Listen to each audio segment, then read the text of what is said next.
You'll believe everything. You'll believe everything. Gonna be alright. You'll believe everything. You'll believe everything.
Welcome, Bobcats, to Week 3 of ESC Competitive Overwatch. I'm Kavanaugh, here with my co-host today.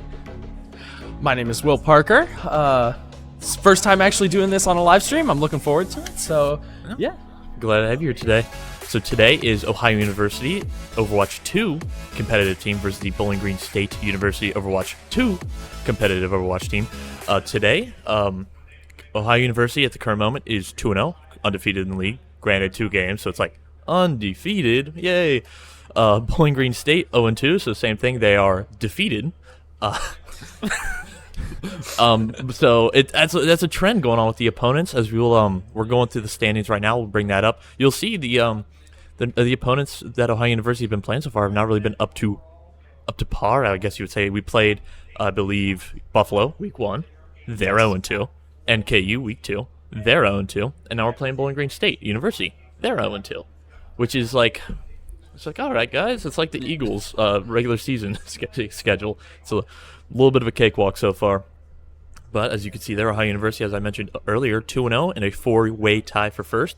Granted, it is only week 3 of this league, so the parity in coming in from first and last is going to be pretty sparing. It's going to be kind of hard to see where everyone's at the current moment. Obviously, some people do have had bye weeks. We do have kind of I believe an odd number of teams. So Western Michigan University have only played once. Central Michigan University has only played once. So it's really kind of hard to judge anything about this, about these standings at the current moment. All you can say is I think Ohio University is pretty good. I think NEU is always going to be pretty good. They have a pretty good program up there. And that's about it. I mean, I have no idea how Ball State. I think Ball State's a pretty good team, actually. I'm sorry. Yeah, they're very worried about Ball State currently. They've been scrimming a lot with Ball State in mind. They've had NIU in mind as well. They feel like they're pretty up there, and they've been doing a decent job of showing that so far. So hopefully it can continue tonight. That's true. The first 2 weeks have been pretty impressive from the Ohio University side. I do not believe they dropped a map. 3-0'd both teams that they played, and got us out of here pretty quick both times. We do see the schedule coming up right there now. As you can see down below, Akron does have the bye because of that. Just not having that even number of teams does kind of give that to you. Any interesting games I'm seeing right now? Nothing that's coming to mind. Doesn't look like really. Who was 5? Western Michigan? I think maybe Ball State Western Michigan won't be a bad game. Yeah, Western Michigan was the 1-0 team, right? I believe so. So So that might be an interesting game, really just kind of see who's legit, who's not. But the rest of these games, I mean, I guess you could say Kent State Buffalo. That might be a pretty even game, just because I think they're pretty close in their skill. I think I'm gonna go Kent State on that one, just as like a little bit of a gut feeling. I literally have no idea about either of those teams besides Ohio University playing Buffalo. But I think I got Kent State in the gut right there. What about you? Any of these games interest you, Will? I'm interested in the Miami and NKU one. I've got friends at both of those schools, and I have friends that have enjoyed the Miami esports program so far. So that'll be an interesting one for me. And of course, we have Battle of the Bricks against Miami. So certainly something to look out for us. You have friends at NKU? Yeah. Is it really close to the Cincinnati area? Is it like by the border? It's not quite by the it's border. northern, so it's like I have a couple friends that commute there. It's about an hour drive for us, so it's not that bad. But that's not pretty bad. That's kind of about what I do. But I don't commute, but the drive to my hometown is about an hour. But as we play here today, we're going to see a little bit of changes coming in from the roster of the Overwatch heroes, Overwatch 2 heroes. We did reach Season 3 just recently, so a couple heroes, not a couple, decent amount of heroes did get touched a little bit, got a couple reworks. I wouldn't say anything really, really major, but they just kind of changed the timings of abilities, the duration of some, a little bit of number differentiation there, just try to even out the game more, and I believe Will is going to give us a little bit of rundown on that. yeah, so certainly the whole tank kind of category across the board kind of got changed a lot, actually. You're going to really have to worry about tank. I'm sorry to interrupt, but going from a 2-tank 6-person to a 1-tank 5-person, having that 1 tank and really not doing many changes, switching from Overwatch to Overwatch 2, you're really going to have, it's going to be a lot of tweaking from the development team there to really try to figure out what's a good place for this game. How do we want this game to be played, and how do we want the tanks to feel? I think that's going to be a really hard thing to do, but it's something they really have to be like aware of. I think we're kind of seeing that here with almost every tank being touched in this update. Yeah, we're certainly seeing that, especially from the beginning of the game. There's been a lot of different overtunes and undertunes, and so they're still working through it all. Like, even now with the additional Ramatra, when he was added, he was kind of meddling at the beginning. I think he was underwhelming is a good word for him. He was an underwhelming hero. Yeah, and then he got buffed to this roof, and they've kind of started to tone him down a bit. Yeah, I think he's at a pretty good spot. He's at a great spot. I enjoy playing Ramach. I think he's a pretty fun character at the current moment he is now, and I hope they realize that and don't touch him too much. But they have started touching Wrecking Ball, which is scaring a few people on our team. But overall, I mean, Wrecking Ball isn't someone to worry about typically. But when you have a good Wrecking Ball on your team, it's an advantage. It is an advantage, especially with how they think they're going to be looking towards Wrecking Ball in the future about making sure he's more viable of an option. So we're going to just go through a quick read off what we got and just kind of explain what, in layman's terms, what's going on by these numbers. Yes, so Risa's damage, it's kind of been decreased. It's better close range now. The fall off has decreased from 25 meters to 15 meters. So she's going to have to get like more up close, really use her abilities to get in your face and not just sit back. She actually needs to be in your face now. That isn't something that we've seen previously. Even in Overwatch 1, she could have played at a distance. It was better for her to play kind of close up, but now you have to be close up. Yeah. All right. Ryan has just seen total changes across the board. He has a little bit of a decreased knockback, which is odd. But I think it will help him, honestly, because it'll keep them in the hammer range for longer. So I think that is a positive change, even though it might not seem like knockback. That's a good thing. Not when you're pure melee. That was my first thought. I was like, oh, really? They're going to nerf from that? But then I played him. I was like, wait, this is more of a helpful thing than anything. Yeah, all of the changes overall have been a net positive, I would say, over on Ryan. The only one that I would say is not is his direct Earth Shatter was reduced from 250 damage to 170. So his ultimate now he can't one-shot anyone now unless he's boosted. Exactly. I don't believe he can. If he has a nano from Anna or someone like that, he can certainly one-shot. But, I mean, that's a certain situation. You have to be playing with an Anna, which we don't typically see. So. Yeah, especially with this team, you really do not see that type of combination. I believe they might be trying to toss in Reinhardt. So I think Ryan and Anna is a pretty good pairing, especially because we do have Slowo, who does like playing Anna. We're just going to have to see. I think tonight is going to be a lot of experimentation from this OU team as they kind of have gauged the skill of the team they're playing against and want to see what else works besides what they've been doing the past couple weeks. Yeah, and then just kind of one more change I wanted to mention. Roadhog has already changed a lot. Yeah, is he's now done a almost lot of updates. unusable at the higher levels of play. But you know what? There's still some promise for him here and there. Mm-hmm. And we kind of saw that. His whole hog now, his maximum duration is 8 seconds from 6. So it's a small change, kind of quality of life, and it's probably needed after the last update. So Yeah, exactly. yeah. So the Mercy got hit too, was a little bit, right? A little Ooh, bit. yeah. I mean, granted, we were talking. I think it doesn't affect us, right? We're golden below, baby. We don't use Mercy to her full abilities, but someone like our supports on this team, they do. Well, so what happened to her? Are we going to see her being played today? Is she going to be kind of sidelined for another hero? What do we got?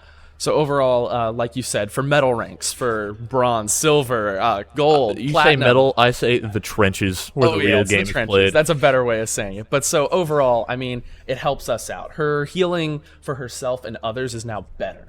Yeah. But when you look at it at a higher level with her reduced mobility and kind of overall, it's just kind of undertuning for her because she did have better healing for opponents. I believe she also had a little bit better of a damage boost. I believe that was nerfed. I can't double check that, but her healing overall is just, it's kind of not halved, but it's kind of close to that. She has more sustain now, which helps her, but like at higher levels of play, that doesn't quite matter as much. As long as you can heal your team and they can help protect you, that's what matters. And at lower ranks, that helps people out, but in higher ranks, it doesn't as much. And so with her less mobility, she's just not as viable as she probably should be right now. Yeah, so with Mercy, just to get kind of the nitty-gritty with it, I believe Guardian Angel, the ability to limit lets her zoom to a teammate. That has now at 1 second on the timer, and you can't super jump is what the term is where, I don't even know how to really explain it, but like you could just you can move again after you use Guardian Angel, and you used to be able to just jump really high by hitting the back button. That's been reduced, I'm pretty sure, by 50%. She has a new passive as well, so she doesn't have the support passive anymore. And the support passive was usually just, okay, after a certain point, you just start self-healing. Now correct me if I'm wrong, Will, she heals herself for 25% of the healing she does on her teammates. So if she heals a tank for 100 damage, for 100 healing, I'm sorry, she gets 25 healing herself. And now, like you were saying, that'll be really helpful with her sustain. And the one thing, the big change I think we really see is if a teammate is under 50% health and she heals them, it's doubled, or it's like one and a half? I think it's double. I didn't write that one down, but it is a greater healing from when a teammate is under 50% health. So I don't know. I can't come up here and confidently say we're not going to see a Mercy, because I think some of these. I would think we're not going to see a Mercy tonight. Now, what you said, completely right. But it's kind of, during Overwatch 1, we saw a similar buff with Baptiste. When players were under half, previously his healing just did the same. And then after that buff, his healing, I believe, did double if they were under half, which was a massive buff. And that's kind of what they gave Mercy, but it doesn't help her a ton because she is constantly outputting massive healing. And so it's just not as useful for her because she will get those people healed up quicker. But I mean, in the grand scheme of things, it still isn't. Can't heal if you're dead. And that might be the thing, is with her lesser mobility and with how the quality of competition, she might be killed a little easier because her inability to move and inability to fly around the map. But we are loading in, I believe, pretty soon to Lijiang. If I'm saying that wrong, please correct me. Lijiang Tower. This is control point. We always start off on control point first. I think might be loading in soon. It looks like we are loaded in right now. We're going to see what type of comps we're going to be seeing from everyone. Crazy Man G, on the Doomfist? So they are looking at other comps right now. They think there are a couple I know things they're looking that at different comps, but Doomfist? We currently have a pause up, so maybe that won't stand. Issues, so maybe we'll talk. Okay, so back to what we were talking about. Doom. I mean, I've always loved Doom. There's always a place to play Doom. Currently, it's just everybody's kind of over and undertuned, and every single tank player is vastly different from each other. There are direct counters, and Doom doesn't quite directly counter anybody that's meta right now. The only one that it could possibly counter is Ball, and you don't often see Ball. No. So with playing a Doom, you have to play around it, and you kind of have to have the rest of your team works as a unit, and you can kind of not go off on your own, but you certainly would flank at times and put yourself into certain positions that might be not ideal for the rest of your team. Yeah. So Doom you can kind of certainly- does. It's a high risk, high reward. He's a disrupting hero. Yeah, he can be in your backlines. He can be in their backlines, but that also just means it's just your two supports, two DPS trying to for their life. So yeah, it's a lot more. It's fluid, I would think they'd say. It's a constant fluid situation, and they've been working on those. And so Doom, We messing around have a an lot issue. with it. Yeah, I believe everyone had 300 health. so somebody's custom game. Oh, it was have open queue. When you do Oh, open yes. queue, you're 150 health less. The tanks. That is a change I was not aware of because I don't play open queue. But that is a odd change. I do have to.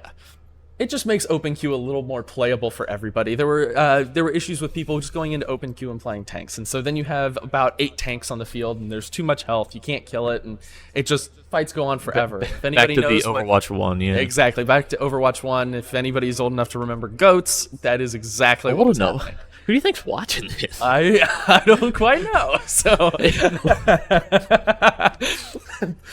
but if anybody's Ghost was playing, like 3 years ago. But so typically, I mean, what would happen on Overwatch 1 is before any role queue stuff started, there would be 3 tanks and 3 supports. And it was a interlocking comp. It worked so well together that the sustain was crazy and no one would ever die. And so that's currently what they're trying to combat in open queue, which is what role queue is meant to do, but they tuned the tanks to where they're much more powerful now. And so it just wasn't working for Overwatch 2. And so they wanted to fix it. But it looks like somebody left certain options on. So I'm not quite sure. I'm looking. it looks like they're working through this. I don't know. BGSU and us, we are talking in the chat right now. We can see game chat. You cannot at the moment. So we're looking. We're trying to get any information we can see. But I don't know. Just open queue health pools just aren't going to work. I think ESC obviously plays with a role queue style in mind, but we play in custom lobbies, and so yeah. So first day of a patch, there have been a couple bugs, and it looks like right now, when you're in the settings of a custom game, it defaults to open queue health. So that's an issue. They're trying to work through that, and seems like they are. Maybe. This is just odd. I've never set up a custom game. I don't dive that deep into like Overwatch. I only do like custom games like in Overwatch 1 on Xbox. It'd be like you and with a dude, right? You're like, okay, you're playing really bad today, and he's like, all right, 1v1 me, and you set up a custom game, baby. Those were. That was the golden days. It was Yeah. so fun. Like, cause I would never get into it, but my friend would, and he was like, at the time he was Diamond, which was like one of the highest. We're like, all right, he's just gonna go and he's just gonna stomp whoever it is just talking trash to us. We're just gonna move on. It'd be a fun time. So it was like easy. You just go to a preset 1v1. You put yourself a spectator and go on. This is like they're really going in, they're diving in deep. I've seen menus I've never seen before. It's just odd. I'm just kind of surprised and just kind of amazed. I mean, there is a lot to go wrong in there, especially if a little bit of code just gets a little messed up and they're not quite sure what is affecting which. I am a computer science major. Granted, I'm only a freshman, but I do already have experience with a little bit of programming. Granted, nothing of the scale that Overwatch might be, but I can kind of see how we're having the problem right now. We're just waiting to see if we load in, just to see if we do have the correct health pools, and if we do, we should be going on back to. This is still Lijiang, right? Yeah, so But it's it just a looks like the different first map map. will be Lijiang. I think they're still Crazy working Man G through has it. 450 health. That looks. I mean, It looks like they do have skins though, and this might not be. They're asking right now. Sometimes people think skins do give you a competitive advantage. Some skins do, kind of. They have like bigger things sticking out. So they're just asking. BGSU seems to be good with the skins on. We are obviously we asked, so we're good with the skins on. So it looks like we'll be just going in straight away. Crazy Man G right on that Doomfist, just using that pure mobility to get there right before anyone else. Gonna be facing off with a Ramatra. Well, really like to see how that goes. That Symmetra is gonna be really a pain in his butt, as those turrets are gonna slow him down anytime he really tries to dive the back line. It looks like there's a couple kills going on. We did not see a kill feed at the moment, so I'm just gonna go off eyesight alone. Ramatra's already pretty low in that Nemesis form, stuck in the corner, just getting bullied by right now. He gets brought down pretty easy. I think Ohio University won that fight with almost no deaths or no ease. Another moment. Sorry, as you can see, there's no kill feed, so the kill updates might be a little rough. I might have to fix that after this map. a pretty solid first round for Ohio University. Knows Jazz, and I think that's pretty easy. Like, Ohio University just came in, just did their job and left. Doomfist does jumped in. I would say solid first take. Haven't seen that easy of a take so far. They're certainly in a comp that doesn't need to work as closely together. They've got a Tracer, they've got a Lucio, they've got a, of course, they've got a Doomfist. All these things can kind of work separately, but in kind of a nice little harmony with each other. They don't need each other. But able to get away. Lowo brought down to a low health on too much.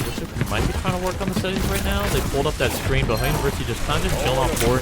Just trying to sustain, stay alive, really just try to get as much percent as they can at the moment, but not really pushing too hard. Looks like there's someone in the back line. That's Tracer. Tracer just being a lot. Tracer, he got trapped, or he got. Looks like we do pause the map. Is there lag going on? I think there might be some lag. I think there's also some other issues. Multiple people are calling pause. A lot of people are calling pause. We did have some issues previously with keyboard disconnecting, and I think that might have been what was going on, but it looked like the other team was having that issue. Team, though. So I'm not quite sure. They're saying this map gotta go. This patch is great. Yeah. Another issue, I'm not quite sure what that one was. But, so typically there are custom game codes, and I believe when updates happen, those custom game codes can change or go away, or they say they don't work. It looks like that's what's happening with the typical ESC game code. Does ESC give a game code? They do give a game code, and I don't know if they gave one yet. And so, of course, new patch, still working through things. I believe we were the first match to start today. Looks like they're still working through it all. Looks like we're loading back into another Lijiang tower, Lijiang map, just to see what we can do. On to the third point without anyone doing anything besides. This is interesting so far. I mean, so far, yeah. Little technical difficulties coming from our end as we are the hosts of this match. I'm sorry. But everyone's loaded in. I'm not seeing anything in chat about health pools being wrong or anything. I'm not even quite sure what happened the last time. People were just yelling pause, pause, pause. I think someone must have had an issue. I think we'll try to figure that out after this map and try to inform you guys about why this is taking so long to start for us. But same. Can you say it one more time for us? Okay. Gotcha. Yeah. So we just got told by the man in the back himself that since the kill feed was not on, it wasn't just a problem for us especially. It was a problem for the other team, and that kill feed is really helpful in knowing how many people are alive, who's dead, and keeping the fights going. Ohio University, for them, we're like, hey, we got to reset this. We usually play like that. And look, it's a visual glitch by Doom, as Doom gets brought down pretty early. As he brings himself into that room, into the fight, and was just not in the line of sight of his one really main healer to keep him alive in that situation. Here we go. So it looks like BGSC is really going to be trying to get this point too fast. And Slow on the other side of the map, away from the other two people alive on there. Does get brought down by McCree. It looks like Kirito might be going down pretty soon. After towards the last one right there. They did get the map where he's going to use him trying to just stay right there. As Crazy Man goes down once again pretty early in the fight. This Doomfist at the current moment not doing too hot against this comp he's facing. Have to see if he finds a groove or he makes a switch, but looks like he'll be keeping on. University going across this bridge. A lot of boop opportunities here, but only one person on the other team can boop. Slowo immediately kind of leads a charge for his own team. Kuna brought the full charge right there, looking for the little pick off the Lucio, but unable to do so. He's going to be farming a lot of those charge points off that big rim as first. We do see the boop that I was talking about by Lucio. Octor does get stuck, recalls out of there before he gets killed, but that grenade would kill him pretty much immediately. University really getting held back right now. They're not unable to get too many picks. Slow once again goes down. University off the retreat, trying to regroup and try to figure out, hey, what's going on, man? This technical difficulty has really been kind of ruining our crew, ruining the mojo they got heading. University trying to once again make it across the bridge. Kuna does trying to get a pick with that. With the charge, and that's able to do a lot. We do see a couple ults coming out. Doomfist in the background. We got High Noon somewhere. High Noon not able to do too much. Octosor uses a Tracer Bomb to get it. University with a couple picks, and the point is, as we do see Slowo go off the map, as he did, I think he either brought down or just kind of failed. I'm not quite sure, but Ramatra and Kiriko went down. Not sure if the vibe was their own accord or not. University finally grouping up and getting the first percentages of the actual map, not any technical difficulty ones. Yeah, so obviously that was a pretty nice push. They got a couple of picks early on, and they capitalized on them very easily. It looked like Slowo kind of went down with the ship there. I think he took out the Ramatra, and then Kiriko just didn't want to deal with it and kind of fell off the map, so they didn't get ult charge from it. Overall, nice approach, and now going into a second fight here. It's kind of Kitsune Rush coming out is going to be big, especially since how limited this corridor is. Crazy Man G does get one of the healers, does get one of the DPS. Lando does go down. 2 picks by Kuna. It's 4v1 as that Kiriko finally meets her death. Team kill for Ohio University. I think 3 of those coming from Crazy Man G alone. I think he's just so good with any mobile hero. I'm ready He to just, overclock. I think, especially with the mobile tanks like Wrecking Ball and Doom, I think he can just really shine. He is a mobile hero god. We've seen him on Wrecking Ball in the past. We see him on Doomfist. Every so often we see him on some different DPS heroes. Not especially. Sort of hanging in the back, waiting to really just pick his prey. And it looks like he's going for the Kiriko. There is a feed drop from Solo. Trying to really do a lot of people in this room again. Just to be like almost Doomfist's advantage if he can stand the line side of his healers. We do see the Annihilation go out and the Lucio feed drop. It's going to be hard for Ohio University to really get the damage they need to get that Ramatra down. We do see Echo just kind of fall off the map. Not quite sure if he thought he had roll or not, but he is out of the fight for right now. We do see Lucio go down, Lando go down, 2, and this is Ohio University. There's so many deaths going on just because Ohio University got the win. I think that team kill might slow BGSU down enough where they won't be able to really contest, especially if Ohio University is going to stay and kind of push up and try to zone them out. We do see no ults for either team except the Tracer Bomb, and we do see that Tracer Bomb do go out, unable to do too much, and she goes down to that. Crazy Man G really just putting everyone against the wall right now. This is such a close score point. Doomfist really low. They use Doomfist himself. I'm not quite sure if that's the mirror matchup, but just for the hyper mobility, try to get back on. 3rd team kill for this point alone as Ohio University gets this point. All right, good point to point. Started off a little slow. Not gonna lie. I think they were I'm really not quite sure. I can't diagnose the problem. But I think they've kind of figured it out. Took a deep breath. Was like, all right. Let's go in there, and they won that first team fight, and they just held point. It was like a pretty 3 team kills in a row, got the point, and moved on. Yeah, when you play these Doom Central comps, you do have to at least know where your teammates are. You have to what they're doing. You have to make sure that you're following kind of your team. You have to follow your few leads, and the few people that they have leading are certainly doing a great job there. You had Slow-O constantly, near constantly, speed boosting the rest of the team around. You had Crazy Man G on Doomfist constantly just moving and doing what he was supposed to do. He's a very agile hero, and he was absolutely capitalizing on everything. You see the Doom mirror pick coming from the other team's tank. We'll have to see how that kind of plays out. Now both teams are going to be playing so fluid. It's not really going to be a team v team. It's almost going to be kind of like a 1v1 situation for everyone on the team. As Crazy Man G just by himself has the intention of the entire team. That's going to backfire on him, maybe. But it looks like Landon's about to do a pretty good job. We forgot to mention Landon is in tonight for Aiden. Maybe give him a couple reps and see how he does on that Kiriko. Staying back to really cap the point and see let the rest of the team just kind of zone out and just try to get as many picks as they can. Try to stagger the other team as long as they can. Kuna does go down to a Kiriko knife headshot. Those knives are sneaky when it comes to headshots like that, man. We do see a Tracer mirror themselves. It's like Jackson just... I'm sorry.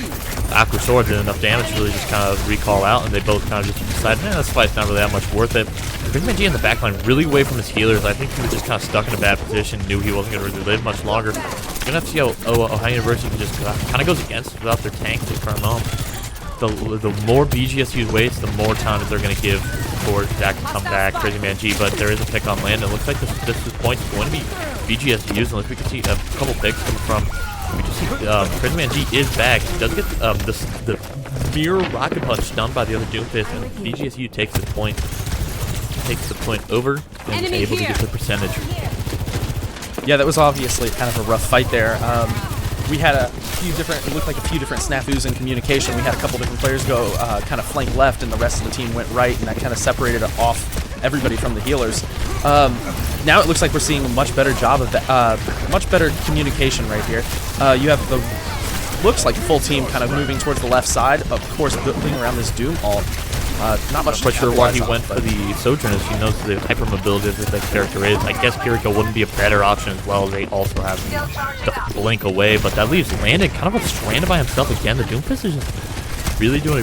Their Doomfist is doing a pretty good job of just trying to just solo out of support and get it well. The Tracer beats Tracer. Tracer blinks out there before the damage can get there.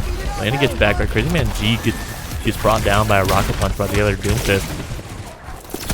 Well played in chat by him. Not quite sure what the play was there, but he's definitely showing kudos. Looks like skins were turned off at some point. No one is wearing a skin. So they got figured out at least. Nice little sports ship and shell right there. Do you see the Kitsune rushes and beat drop? I believe the beat drop was from Ohio University, yeah. But we do hear another beat drop from the other team. Double beat drop. We'll just have to see who really can capitalize off this extra health pool. Not quite sure, no picks right there, but we do see Slow-Wo winning his mirror duel. Kuna getting the pick on Echo. Ohio University pressing the W key almost immediately after that first pick. Gets the third on the other Soj. Only left is the Doom and the Kiriko. They're focusing Doom right now. Kiriko is just defenseless without him, and she can't blink anymore. She's just going to try to live for as long as she can. Unable to do so. About 90% left for BGSU as Ohio University takes a point. Kuna pulled off a wonderful quad kill there. That was stunning, honestly. Typically, he and Crazy Man G both work very well together on these two heroes, and they're doing a great job of that right now. His Doomfist, he is having a very good Doomfist match against this other Doomfist. I don't think he expected for this guy to pull out Doomfist and actually be this efficient with it. It's a shock. You see this overclock coming from Kuna, and Kuna does get Tracer bombed, accepts his defeat, but after taking really 2 people down with him, 2 picks there, Akasora really just going for this Tracer duel, wins it himself. Not really himself, I should clarify. Did have Doomfist there taking most of the damage for him. Now they're just trying to zone right there. Stay at that choke point, which is going to be, if they can hold it well, it would be pretty difficult, but they're backing up almost immediately. Can't really tell you the thought process of the team, but they are not going too far. Looks like they're going to be meeting in this building instead. A Doomfist duel right there. Zach's able to, Crazy Man G is able to win that one. Aquasora's brought down to pretty low. Blink back to full health. Slow-Wo just is kind of always in the middle of those fights. He's really there for those types of fights, especially with his hyper mobility. He's able to really get in there. Slow-Wo does go down now. As soon as I say he's able to get in and get out of fights, he's unable to get out of a fight. Crazy Man G what a prediction. Wow. That is 100 IQ play from Crazy Man G to really just remember exactly where that Tracer was. Kitsune Rush does come out just to be able to give Landon the extra like time he can to heal his teammates as much as he can. Maybe even just trying to win his own mirror duel they got going on. Zach gets 2 kills on both supports. This BGSU team is out supports now. That Meteor Strike not really used to really target anyone specifically, just trying to like a last ditch effort to really stay alive on this OT point as Ohio University takes its 2nd point. To win these Doomfist duels, you have to see plays like that from Crazy Man G, from Aquasora. You have to see so much of their personal skill in these moments, and we definitely saw it on that map. Typically, we don't see Jackson on Tracer, or Aquasora on Tracer often. But he does play Tracer. I have seen him play Tracer. Tracer. I don't know if it was in games or in sprints, but I have seen him play Tracer. He does play a pretty good Tracer. He plays a great Tracer. But as we were talking about, they're trying out different comps. I think that's just one of them today. Yeah. We've seen him run Reaper before. We've seen him run Torb. There's all sorts of heroes that he can run, and he's very much a Swiss Army knife for this team. Very large in the DPS section, so it's really good to have him there. Kuna's is good as well. It's just, I mean, you can't not have Sojourn. It's just like how you can't not have Kiriko. It's just kind of it's heroes that have to be played because of the meta right now, and Kuna's not really able to flex his muscles of his hero pool because he's so good on Sojourn, who is meta right now. Yeah, we don't typically get to see Kuna on those amazing heroes that he needs to play. He's great on Widow. He's great on Soldier. There are other heroes that he's great at, but in this certain meta, we have to see him on Sojourn, which is kind of, yeah. It's not the best, but it's not the worst. It's wonderful to see him make those plays. He had the quad kill. Obviously, there was a triple that he had earlier in the match as well. His ult usage is amazing with Sojourn. I wish I had that, but yeah. Yeah. Any final words about Li Jiang? Anything that really stood out to you, Will? I don't think so. I don't think it was expected for the way it went out. Like but BGSU put in a pretty good fight. I think it was. Granted, we did win, but I think it was competitive. I think it was a competitive map. Yeah, I think we are kind of in for maybe a little bit more of a treat than last week. Maybe a little more of an interesting. Get the palms sweating a little bit up here for me and you. Yeah, that's for sure. Sure, we hopefully we'll see a little bit more Doom. I like seeing that. It's a fun comp to see, but we'll just have to wait. We just have to wait for the next map, and wait we will do as we go to intermission.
show you a couple quick highlights as we prepare for our intermission.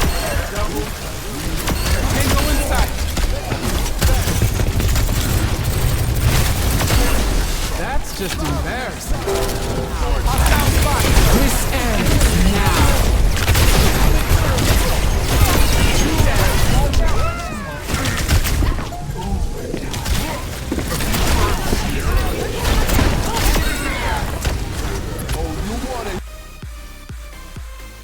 And we are back, Bobcat, for the second map of this ESC Overwatch 2 competitive game from Ohio University and Bowling Green State University. Will, give me a quick little recap. Give me the too long didn't read of the first map.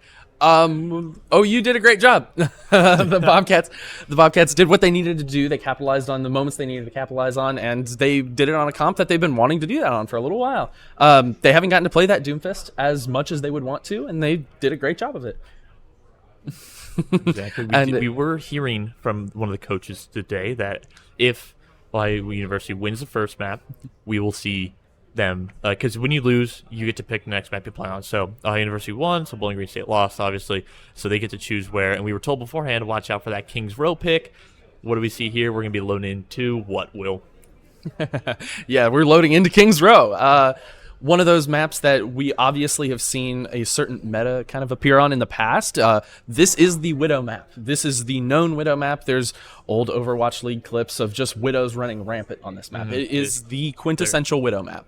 So, and it looks like, doesn't look like, we unfortunately, we can see a little sneak peek, but yeah. So we can see a little sneak peek, and I'll tell you right now, we're not going to see a Widow duel, unfortunately. I believe we might see a Widow when we're on attack, because attackers got a big perch. I know, like on King's Landing in the spawn that like only a couple like mobile characters can really get to. Widowmaker being one of those with grapple, but unfortunately BGSU does not want to pull out the Widow, and neither does Ohio University, because a defending Widow is not as good as an attacking Widow on this map. Yeah, unfortunately, it looks like we're going to see Sojourn instead of the offensive Widow, which, it is what it is. Oh, yeah, defensive. It is with defensive Widow. We do see the Ramattra come out. This Ramattra, we did see this matchup at the beginning of the first map. I'd like to see how it kind of continues, what wants to do. Kono really trying to line up that headshot with that charge, unable to either hit it or just didn't find a shot he wanted to take. Crazy Man G just going all the way. Ohio University, let them really just kind of walk right to point. I think this is kind of where they want this arena to be set up. And Crazy Man G getting really low. That may just bring him to no health, to no mobility, and that showed right there. It's not like he was able to do too much. Kiriko does go down as well. Ohio University looking like they're going to be giving up this point pretty easily. It looks like they're really just going to be going out there. Slowbo's not even really going to try to Lucio dance for a while. He's just going to say, yeah, we'll cut the losses and move on. Under a minute cap on the first point from BGSU, about five and a half minutes left for BGSU to go on this payload on this hybrid map. May in general is something very hard to combat. Truly, it's hard to scrim for, and when you're on a map like this where the corridors are close, it's very hard to practice that. And so they have a very good May on their side, and they are utilizing it to the best of their ability, and that's putting OU on the back burner right now. We do see a P come in the chat. I believe P stands for pause. I believe Slowo has left the game. It looks like we're having more difficulties tonight. You just... I don't know, man. that's all I can say. I can sit up here and be like, it's real tough. It sucks. We just want to get this going. Looks like we had a quick little DC. It looks like somebody just said Lucio was just slowly walking past me. So Lucio probably a DC. So. Yes. Either really just latency is the only problem I can really see. Maybe... latency. There's a lot of issues that it could be, and we'll hopefully hopefully a quick fix, and we can move on and try to get this game going. That is all we want. We are here to watch it. All right. We are getting Slowo back into the game. He is back. We're going to be joined. The game is paused. He might be able to join. I wonder how this is really going to work. You can't just take away that first push from BGSU. That was just really big for them.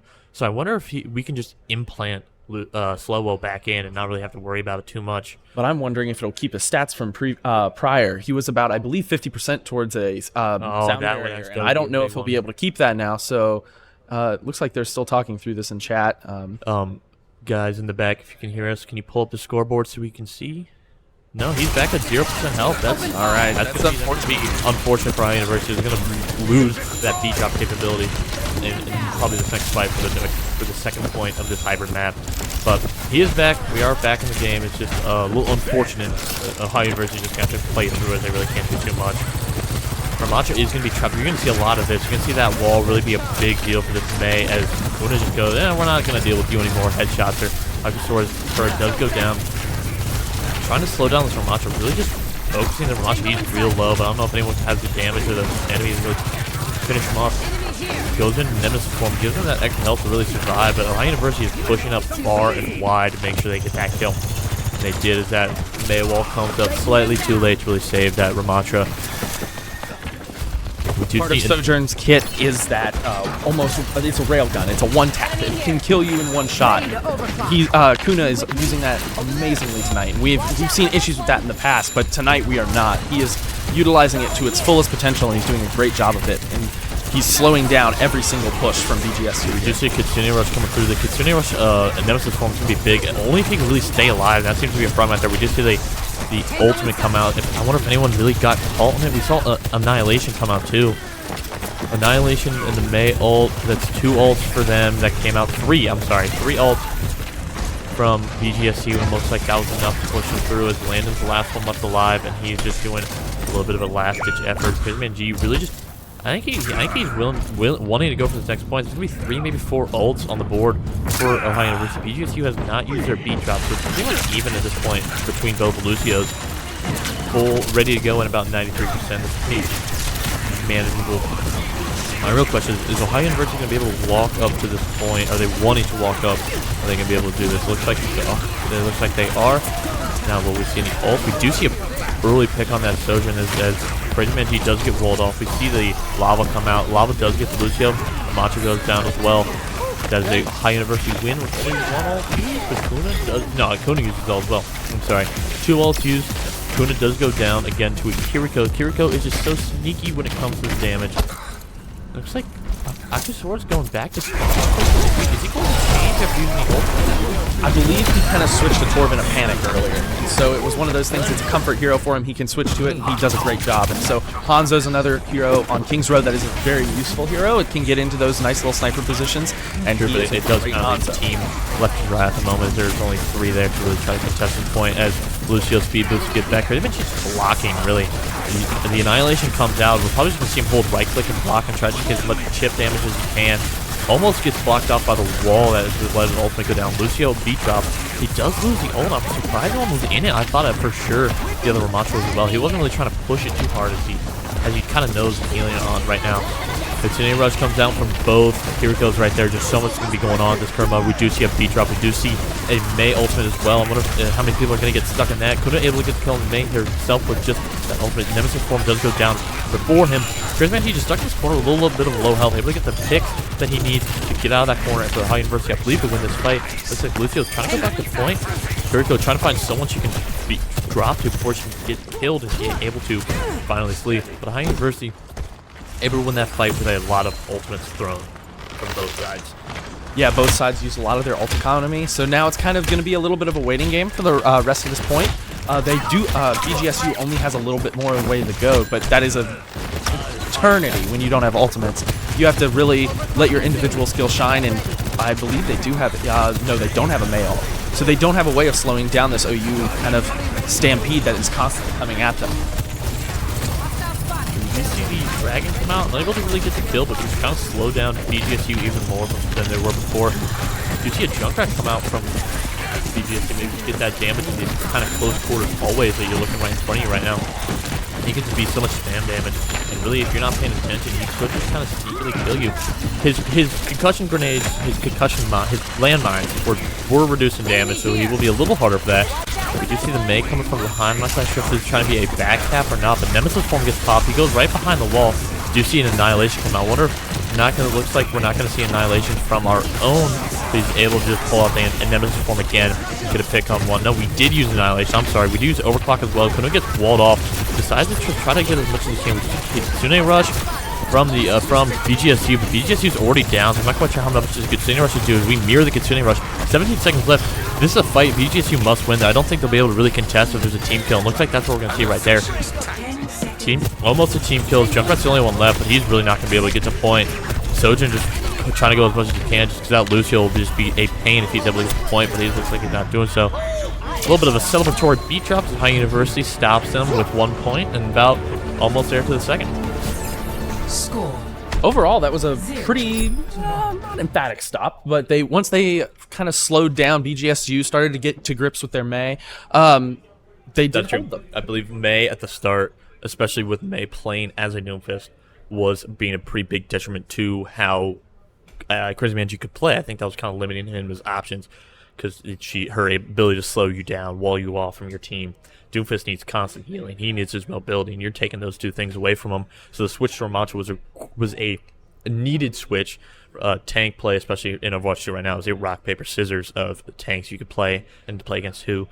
So it was a good switch. I think once we saw that switch, Ohio University was able to kind of reel it back. Once we got slow back in the game, we were ready to go.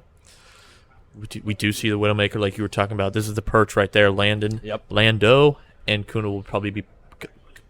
Kuna, don't you switch off? Don't you switch off? Oh, don't do it. Tor. Don't do it. Don't do it. We want to see this. Don't do it. We want to see a clip. We want a clip for the highlight reel. All right, for the Twitter, Kuna, for the Twitter. I might sometimes pop out Just of thin air waiting right next for. to Looks you. like we're seeing about the not shoot same me. lineup from BGSU. Maybe switching the junk for the Soj.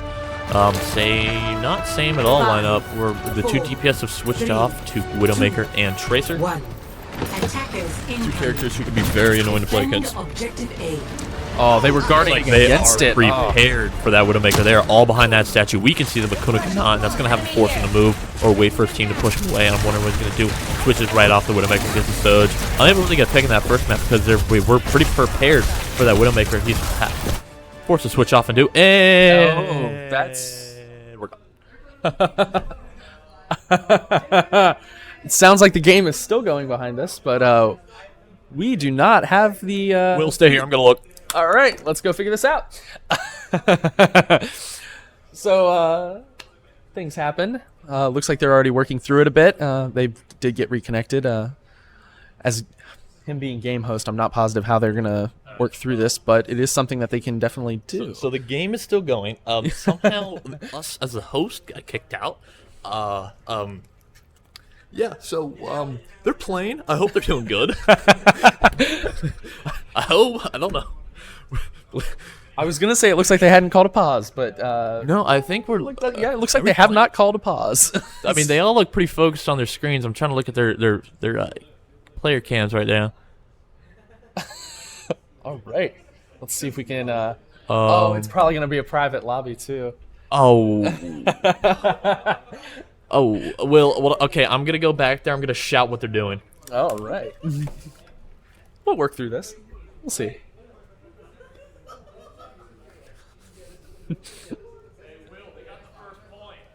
Looks like they did get cap on first point. So the Sojourn, yay! It's back.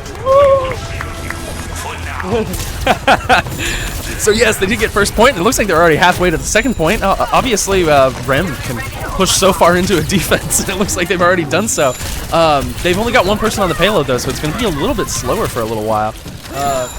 Looks like my co-caster is finally ready. I was just back there watching them play, just shouting to Will what was going on. But yeah, looks like we're really pulling up. We're also from the Werewolf. Beach drop cut over there. Overclock going on. Does get walled off. See, Crazy Man G can really kind of survive being walled off. He's able to. His Space Bomb does come out. Annihilation will come out as well. Crazy Man G does go down, but we do get a pick as well. I think it's pretty even on the picks right now, but they do have their tank still alive. It's still pretty controlled, but the May does go down. This Vermont is pretty much the last thing stopping. But Duke's going to do a good job. Landon does go down to the defensive form. Will keep BGSU kind of still keep this fight to themselves, but it's going to be tough for them to really hold. But they're kind of staggered right now. Akasora is pretty much his plan to just try to get a pick, but mostly stay alive as the boys are back in town. As you can see right there, Ramacho's already back. Ramacho himself on the other team does not have a lot. B-Drop does go down. We all do have B-Drop coming to heat. As soon as he gets the B-Drop, did go down as well. So Crazy Man G is just doing a boxing match with the other Ramacho right now. Able to win. His mental is better. Looks like we were just seeing right there, just trying to get the point. A little bit of a C9, a little bit of just you able to push him back and really get them off that point to win this map. Yeah. Needed a bit of a push to continue that at the end, but I mean, truly, that was not a typically very hard spot on King's Row to get to, and BGSU did put up a fight towards the end. And that was kind of what was your downfall. What I was saying is we had people still alive there. They were BGSU wasn't able to fully finish the fight, and we were able to just get a pick here, there, really stagger them. So when our Ramatra came back, it was to the point where it was like 3v Ramatra and Kiriko. We were like, all right, cool, we're gonna win this fight, and we did, and we won the map, and what's it's not about the end, it's about the journey. And tonight's journey's been a little. The journey's been wonderful. Wonderful is the way you want to say. All right. I'd use different adjectives, but hey, to each his own. Had you going all the way back there, watching the game, and coming right back up here. It was wonderful. Slowo was gracious enough to let me kind of like peek over his shoulder and just kind of scream, "Hey, they kept us point." So that was a little fun, you know. Got the blood pumping a little bit of a chuckle. Talk about that one later for the next week, and maybe make fun of boys in the back for everything we got going on tonight. Well, actually, that looked like it was the coach's account. I don't think that was a boys in the back this time. So hey, he's a boy in the back room. He's a boy in the back at the current moment. But back to the map, you didn't get to see much on the attack. We did already kind of say our thoughts on the first half of that, but anything you want to say on like the little bit we were able to see? So certainly, I mean, we didn't get to see the Widowmaker come out, and that was unfortunate. That's a fun hero to see, and that's entertainment. But yeah, so we did end up seeing the Sojourn switch. But again, Kuna's Sojourn, it's top class. It is, especially with the charge. She's like a more mobile Widow without any zoom, and that's yes. What we saw. He was able to just kind of get the headshots he needed.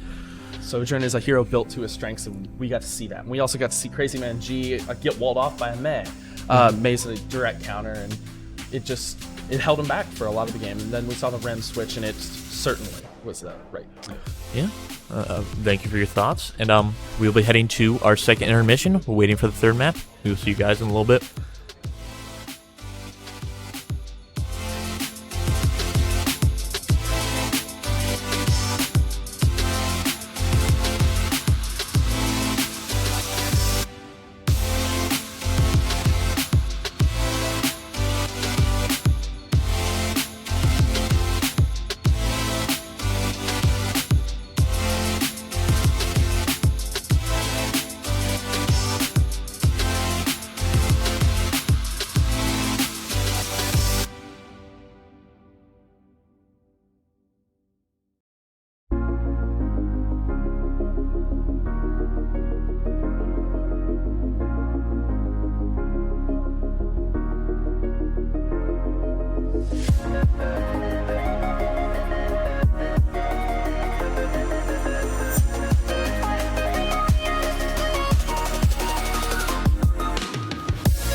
welcome back to the third map of the ESC Overwatch competitive game of Ohio University versus Bowling Green State University. For any newcomers, I'm Calvin. This is my co-host Will, and today Ohio University is up 2-0. As you can see at the top of your screen there, winning a map on Lijiang and winning a map on Kings Row. Tonight has been interesting in terms of the team comps played. The team comps played, the tech issues we've been having, and just I don't know, just we're having fun up here. It's just been interesting all around to see how this game goes with the comps we have been seeing played by OU. Definitely more of a different, like a flexed off their usual comp. Yeah, they've wanted to experiment with a lot of these for a little while. They've scrimmed them for the past 3 weeks, and they decided that it's time to bring some of these out. And so, obviously, we have a high-class Doom here on the team. Crazy Man G is good on any mobile hero, and he's shown that he's proficient on Doom. And I don't think he's gotten to show that in ESC yet. We're going to hop into a Circuit Royale game here in a moment, but this is a different map. The map structure lends very well to Sigma and other heroes like that. So it's more of we are going to be running a Sigma more of a poke comp. Will, you want to take that away? Yeah, so poke generally, it's a little bit more of a distance comp. There's a lot of the geometry and structures in Circuit Royale that lend well to Sigma, that lend well to Widowmaker. It's just a very non-confrontational map. It's much easier to run a poke comp than it is to run a brawl comp. And so poke involves these kind of more long-range heroes. So in this case, we're seeing a Zenyatta, we're seeing a Widowmaker, we're seeing a Hanzo, we're seeing all sorts of heroes that work much better at long range rather than close range. 3, 2, 1. It looks like we're also going to be having a nice little Little switch off the bat. Oh, almost. Wish he could buy that one back. But we do see a Sigma coming from the team. Looks like we're about to have basically a poke on poke here today. The support's a little different. BGC are opting for the Mercy. That's what we got going on here. Everyone's standing on the high ground except Crazy Man G, who's really just going to be there, just trying to keep them at bay. We do see a Widow duel kind of going on, in between the cracks. Kuno's trying to pick out the Widow. You do see that Widow at 175 health. That is not a mistake. She did get nerfed a little bit there, right there. Ohio University really marking. Just to clarify, Kuna doesn't know where that Widow was. I don't know if he saw the ping and kind of like guessed exactly where. But Hanzo Akusora tries taking his hand and seeing if he can poke that Widow and win the sniper duel himself. But he does see his own thing go off, able to get the location of the couple right there.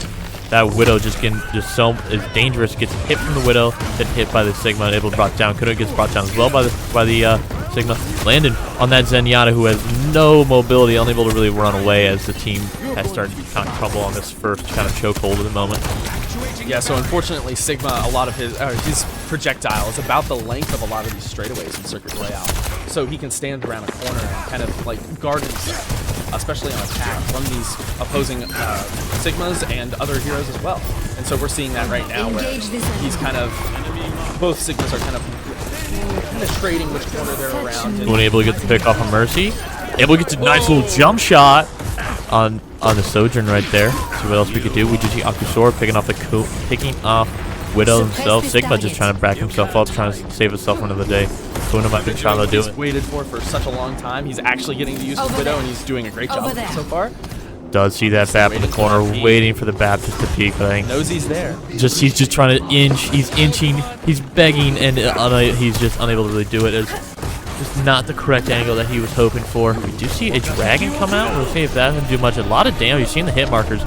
No one really gets to kill, but we do see just damage and just displacement. Really, that's what speed Soj getting the pick. And so, Crazy Man G does get brought up in the immortality field. So he's able to just kind of stay alive or bring himself alive using his own.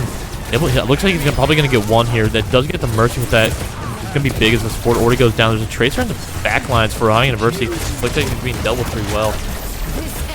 Sigma and Sigma is all about cooldowns and who can use their abilities the most effectively. And for a moment, I cannot tell you who is which, but Crazy Chicken uses the OC and is able to get Akusora.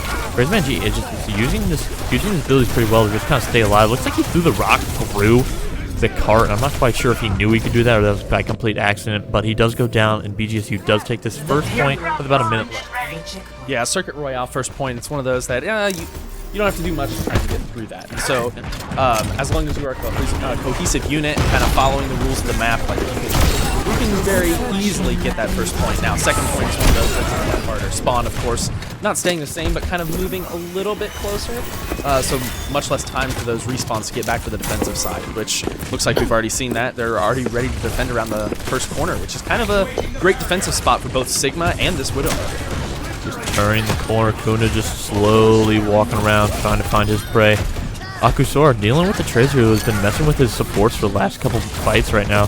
Just able to really just go there. No one's really looking at him except the So just finally takes a look. He's able to really just kind of back up. Use cover to his advantage to really keep himself alive, as Crazy Man G is just trying to punish the rest of the team for looks like they'll be able to really retreat the spawn. As you can see there, the spawn doors for the BGSU is right there, marked by the yellow opaque wall with the not sign across. I'm not quite sure what would you classify that as. Nice little jump shot from Kuna, unable to really find anything besides a couple damage off the Sigma. Here's where you really will see a lot, because you'll just see them using this high ground much to their advantage. Really, you can see just all these snipers they go. The other thing is it kind of splits up the team. You have Sigma trying to hold them off from the ground. There's 2 snipers there. You can see the Graviton bullet. See what we can do. It does not get hit out of it. Gets the one with the immediate, and then follows up on the Baptiste, who's already so low. Echo really low with the rock. He looks like unable to finish it off, but really just trying to push him right back to their spawn once again. We do have 1 ultimate, 2 ultimates coming up for High University, and 1 ultimate ready, and 1 coming up for BGSU. Have to see how the ultimates will be used by BGSU to really try to move this card further. You see Landon get brought down pretty early with that by the Echo. Looks like Echo is going to be pretty big, going to play an important role for BGSU, as her mobility to get on the top area will be just pretty nice. You see the Graviton Surge. He's right outside the Graviton Surge. Going for the Mercy, gets the Sigma, cancels the Sigma ult. No damage to his own team. Echo is 1. Akusora using it to his ability. Solo ult from the Baptiste, maybe this is his last effort, because not quite sure, but he Looked like possibly a misclick there. But he used window and unable to really get much ROI on that. Jackson on Akusora on Junkrat is something that we don't get to see too often, and one of his specialties on console. He was a top 500 console player, so he made the switch to PC, and he's obviously thrived. He's doing a great job tonight, and he's been doing a great job so far this season. And we have not gotten to see him much on Junkrat, and now he's getting to show what he really can do. BGSU are switching to the Winston. I'm not quite sure if that's to get to the high ground easier or to jump on the Widow, but it's definitely going to be helpful to him in both of those situations. I see High University backing up a little more. What we can do. Zenyatta in this past up, they did get a little bit of a buff himself. Went from 20 balls to 25. Right there, I think he was at 6. Crazyman G in a situation where I don't think he'll really be able to get much healing, as he's just trying to shield dance right now. He's brought down. There isn't immortality by Slowwo to really save him. Slowwo makes the journey and gets a teammate. Echo brought really low. Lando gets brought down by that. We do see a ball as last, whichever really gets the point. Looks like he will get on point. The mobility of that is not good enough. As the mobility of Echo was not good enough. Oh, Echo's playing Echo. Nice. Wrecking Ball gets stuck in the trap, and I believe that'll be the last we see of this push for BGSU. That's true. All right. I think exactly what you're saying. You were mentioning how that first point is kind of a gimme if you're a well-organized team who are pretty competent, and I think that's what you saw. But as soon as you do get to that second point, which is a little bit harder for an attacking team to really contest that high ground pretty well, and I think that's kind of what made BGSU struggled, was just Ohio University's constant takeover of the high ground and how they were able to hold on to it, not relent, and able to get picks from it. And I think you kind of saw that with the switch to Winston, is how they were kind of getting tired of not having the high ground. They sent a tank to go get it. Yeah, that's exactly what they were running into. Ohio was doing a great job of utilizing the map the whole time. That was something that BGSU was struggling with, and Ohio was using... I'm trying to think back. Sigma. They were using a Widowmaker. They were using Junkrat. They were using all these heroes that they fit the geometry of the map. There's a lot of high ground. There's a lot of open space. There's a lot of straightaways for Sigma to be used. They were using the entire map to their advantage, which, I mean, you have to do that in this game. Any advantage is a good advantage, and when they were having those certain hero advantages over BGSU, it was easily going to snowball. We do see Crazy Man G pulling out the Wrecking Ball on the We'll have to see how it goes on. That's kind of one of his heroes he does like to play a lot. He likes so much he tries to recruit other people to play ball. Every time I play tank in front of him, he says, hey, play ball. And I have to remind him. Like mantra. We unfortunately don't get to practice for hours on random custom games of ball rollouts, so we have to deal with ourselves. So. We hop right in a count, no warm up. Half the reason we might be stuck in the trenches. Crazy Man G put himself already in the back line, just leaving his team really just kind of move this point. Really just kind of just trying to disrupt the high ground. He gets probably like a boop on maybe 3 of them. Pile drive on that Baptiste. Baptiste brought the low. Saved a little bit by his immortality, but not enough. As the boop gets Echo, the Sojourn, not the Echo. As he boops again, trying to get the Ash, but able to get it. Just starts meleeing because that whole lead thing. Ohio University really gets his first point. I'm assuming it's going to be pretty easy. I don't think BGSU is going to have the time to really contest that. No, they will have probably one contest, but they might not even go for it. They might decide to just post up at the top and just hope for the best. But especially with how close the end goal for Ohio University is, they might want to save and try to cut their losses. We just kind of have to see how BGSU goes. Yeah, when you play ball, you have to be very disruptive, and Crazy Man G is great at being disruptive. He knows every single piece of any map for ball. As you can see there, exactly. He was just blendering them, and he's brought down the low health. Ohio University able to get the point, not fully killed. He's able to get just enough healing where he's confident to try to get a kill. Pile drives on the nothing, but just able to really just focus on these healers and make sure that they're going to be so staggered that this next fight's going to have to be a one of desperation from BGSU. Yeah, of course, Ohio taking that easy cap at the beginning. No matter what, that cap, it's probably going to happen. Just what happens after that is everything that changes. And you see right now, BGSU getting held close to their spawn. That is not good for them. They need to start moving up, and Ohio's doing a great job at holding it back. Ohio's really kind of keeping them in that choke right after the second play. As you can see there, we do see the minefield come out, able to just get a lot of chip damage on everyone, really, especially on Dash himself, who's 1v1 with the Honor right now. Looks like, I don't know if she has sleep. I think she already used it. As he leaves his team for the go. You don't see this a lot. You got the Tracer on the cart. Looks like we will be going. We do see Kitsune rushes. We do see it, but we do see a Kitsune rush from the other team as well. Might be a little too late. 2 picks for Ohio University as they do cap points. They do win that map, and they do win this game. Ohio University proceeds to be 3-0 in the league. BGSU goes to 0-3. Watch us play the game, and then we will give our final thoughts. Jackson showing truly one of his favorite heroes. He loves Junkrat. Always played it on Xbox, and it is one of those Xbox heroes. You don't need the amazing aim for it. You just need to have good understanding of where you are and where your opponents are and how the weapon works. And he has all that, and he was using it to his advantage, and it's always cool to see that. All right. Will, final thoughts. You want me to start or you? I think you should start. You think I should start? All right. So, my final thoughts about this game. I think Ohio University played pretty good. I don't know if Pat's excited. I don't know if he looks to be. We're looking at him right now. That's one of the coaches. But I think they played pretty well. I think they came out. They 3-0'd a team in the ESC. No matter who they're going to be a decent team. So they did 3-0. You did see him play a lot of different characters. See them really flex the hero pools, a lot of them. Obviously, you did see Crazy Man G revert back to the Wrecking Ball at the end there. But obviously, it kind of looked like he played his main, and he really started to kind of control the field. He was really able to disrupt a lot more than he was with Doomfist, and he was really shining on Wrecking Ball. But I think I was just I was impressed by the different characters the Ohio University team could play. I think we saw Slow on Baptiste. I don't think I've ever seen him play that before. And I think that's all I have to say. The different comps, the different styles, going from Bruiser with Ram to Poke with Sigma, and still being able to succeed, I think is pretty impressive, and I'm glad to see it. Yeah, I was wanting them to play these disruptive comps, and they've finally started to kind of embrace them a bit more. They've played them, they've shown that they can, but they've kind of stayed away from them. They wanted to stick with their bread and butter for a while, and now they want to go to what they think is their own meta.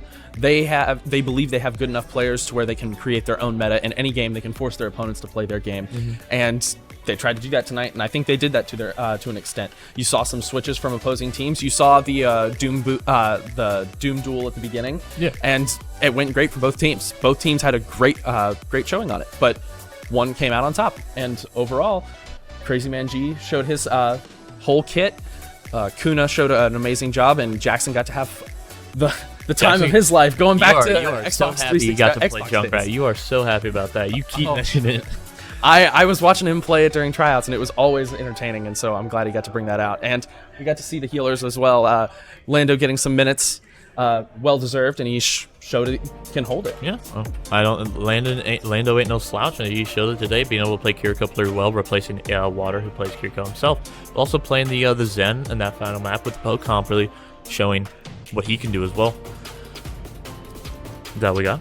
I believe that's all I have. I believe tomorrow League of Legends plays at 8 p.m. On the same channel here on Twitch. Make sure you go and watch it. Have a good night, and see you guys later.